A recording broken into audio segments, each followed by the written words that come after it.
Hi and welcome.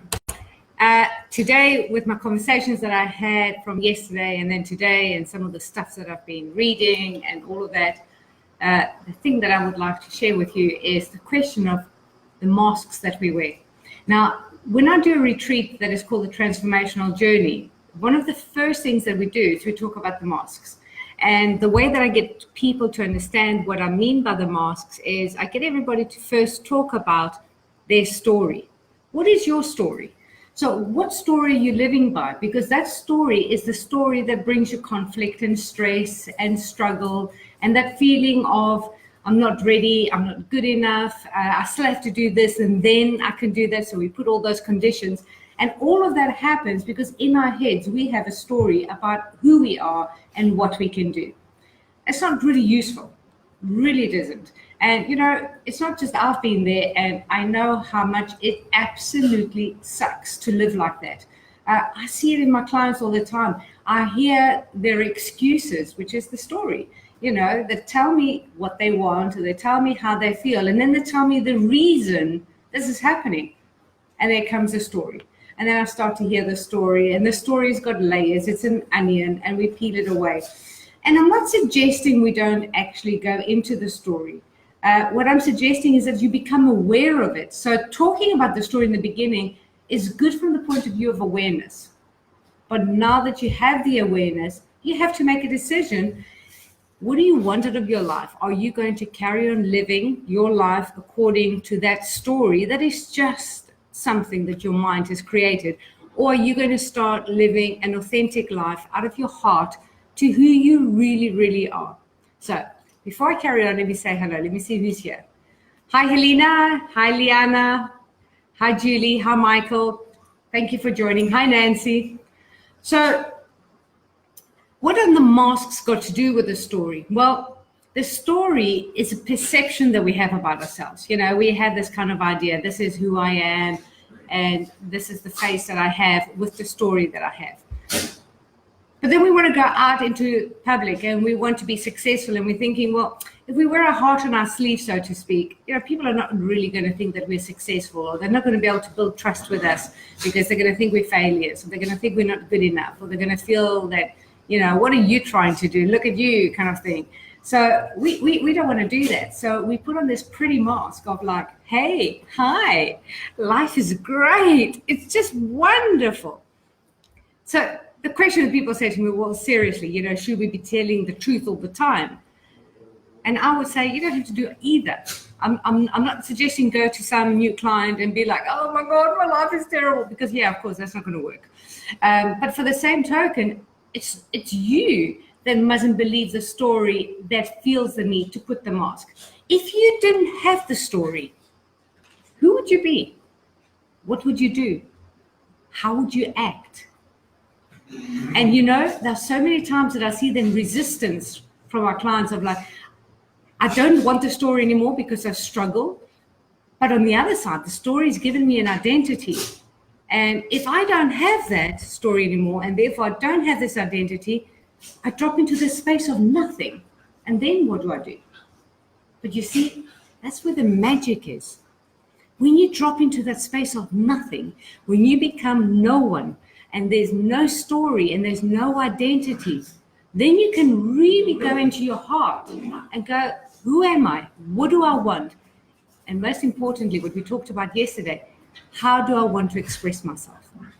Not what do I want to do, because that brings you back into the ego and into capabilities and have I got the skills to do this?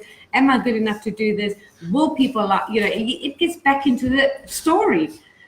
But rather that I am this. I am this energy. I am this wisdom. I am this empathy, this love, this, you know, all of those things. How do I want to express that? And you would be absolutely amazed, really, really amazed. The peace, the calm and the joy that people experience when they start to see themselves doing the things that they want to do. So I was speaking with a friend of mine, and she's an artist, and she's an amazing artist. But she gets stuck into, oh, what should I paint? What should I paint so that I can then sell and exhibit, and then people can see that I'm a painter, and then I will feel like I'm a painter, so then I can be the painter. So remember yesterday we talked about the 3 columns. So she goes into that space. I said, okay, just close your eyes. Just say, I'm art. I'm creativity. Not I'm a painter, or I need to paint in order to show people that I'm a painter and an artist. Just go, I'm art. I'm creativity. Drop into your heart. Ask yourself, how do I want to express that? And suddenly, she said she felt such joy and such peace and calm, and she could see herself creating rather than being stuck with what should I create. And the same thing works for everybody else. So yes, we need to have some strategy to run our business. Otherwise, it's going to be chaos. Everybody's just like, woo, floating around. But the idea is that you remind yourself about the truth being, who am I really in this moment? Because this moment is the only thing that is real. Nothing else. Yesterday doesn't exist. It's just a made-up story memory that we have now kept in our heads.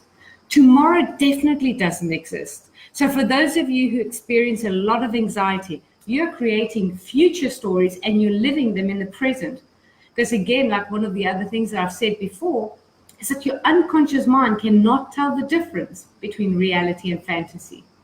So if you're living in the future, or if you're living in the past, you're not living in the present, and therefore, how can you possibly be your authentic self? Because remember, your past is a wounded part. It's a part where somebody didn't accept you, somebody laughed at you when you presented, somebody didn't give you the validation that you wanted. So there's a wounded self, there's a little hurt person there. So if you're living in the past, that's who you're going to be this moment.